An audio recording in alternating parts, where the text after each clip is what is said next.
इस सेशन में हम देखने वाले हैं कि पैराग्राफ जब भी हमने प्रैक्टिस करने हैं तो पैराग्राफ लिखने की जगह हम वर्ड्स को प्रैक्टिस कर सकते हैं, जिससे हमारा टाइम भी बचेगा और हम अच्छे से भी प्रैक्टिस कर पाएंगे।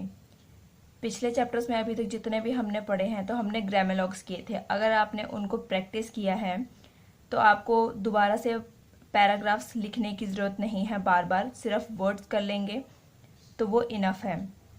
जब हम वर्ड्स वगैरह करेंगे जो डिफ़िकल्ट वर्ड्स हैं और ग्रामेलॉग्स हमें आते हैं, फ्रेजेस हमें आते हैं, तो एक बार फ्रेजेस और ग्रामेलॉग्स को रिवाइज कर लेना है सबसे पहले। उसके बाद जो वर्ड्स आपको पैराग्राफ में डिफ़िकल्ट लगते हैं उन वर्ड्स को कर लेना है। उन वर्ड्स को प्रैक्टिस कैसे करना है, जैसे यहाँ पे कोई वर्ड है तो मैं किसी की 2 लाइन्स होंगी, किसी की 3 लाइन्स होंगी, किसी की 4 लाइन्स लिखी हुई होंगी यहाँ पर। तो ये एज ए एग्जाम्पल मैंने आपको दिया है कि ऐसे आपने प्रैक्टिस करनी है वर्ड्स की।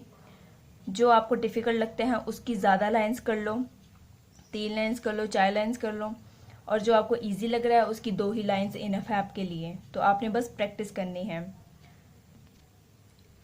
इसको पास से देख लो कि दिख रहा है यहाँ पर कि कितने, एक लाइन में कितने वर्ड्स आ रहे हैं। साथ में इंग्लिश भी लिखी है ताकि इंग्लिश के वर्ड्स में मेरी कोई मिस्टेक ना हो, मुझे अच्छे से वो आए। तो यहाँ पर साइड में आपने इंग्लिश भी लिखनी है।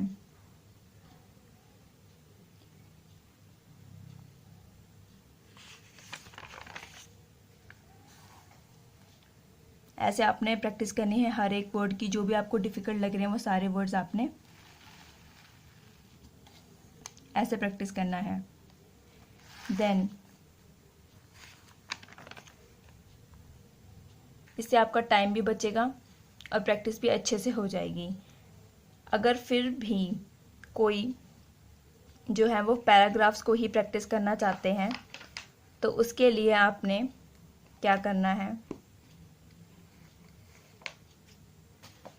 ये शॉर्ट हैंड की नोटबुक है। तो ये शॉर्ट हैंड की नोटबुक में हमने या फिर ऐसे ही रजिस्टर में आपने लाइन मार लेनी है बीच में। फिर उसके बाद यहाँ साइड से आपने शुरू करना है पैराग्राफ करना। फिर यहाँ से आपने पैराग्राफ लिखा, देन यहाँ लास्ट पे पहुँच के देन यहाँ से आपने फिर लिखना है, यहाँ से लिख करके लास्ट में पहुँच के देन पेज आपने फ्लिप करना है। पेज फ्लिप करके वैसे ही यहाँ पे कुछ 4-5 पेजेस वैसी लाइन मार के आप यहाँ से ऐसे प्रैक्टिस करें। यहाँ से शुरू, यहाँ एंड, फिर यहाँ से शुरू, फिर यहाँ एंड, देन नेक्स्ट पेज। तो ऐसे ही आपने प्रैक्टिस करना है पैराग्राफ्स की। जब भी आपने प्रैक्टिस करनी है, अगर आप पूरा पैराग्राफ लिखना चाहते हैं तो ऐसे प्रैक्टिस करो।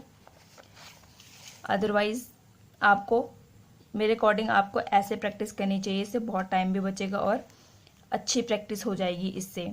तो आपको वर्ड्स भी पता होंगे कि कौन कौन से वर्ड्स हैं किस पैराग्राफ में डिफ़िकल्ट आ रहे हैं।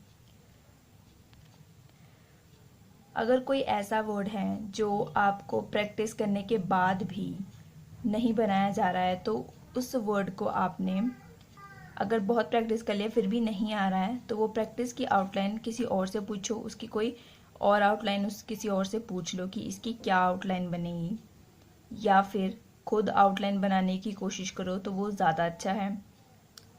बस कहने का मतलब यहाँ पे ये है कि उसका कोई अल्टरनेट ढूंढना है, कोई उसका अल्टरनेट ढूंढ लो, तब उसको प्रैक्टिस कर लो उस अल्टरनेट को कि हाँ ठीक है, मुझे ऐसा वर्ड नहीं लिखना आ रहा था जैसे बुक में है, तो मैंने उसकी आउटलाइन दूसरी तरीके से बना ली।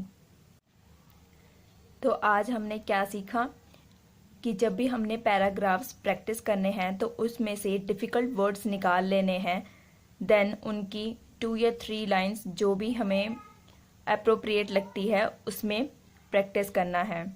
ग्रामेलॉग्स और फ्रेजेस को भी रिवाइज करना है, देन हम अपने डिक्टेशन लेंगे। अगर आपको मेरे सेशंस पसंद आ रहे हैं तो डू लाइक इट,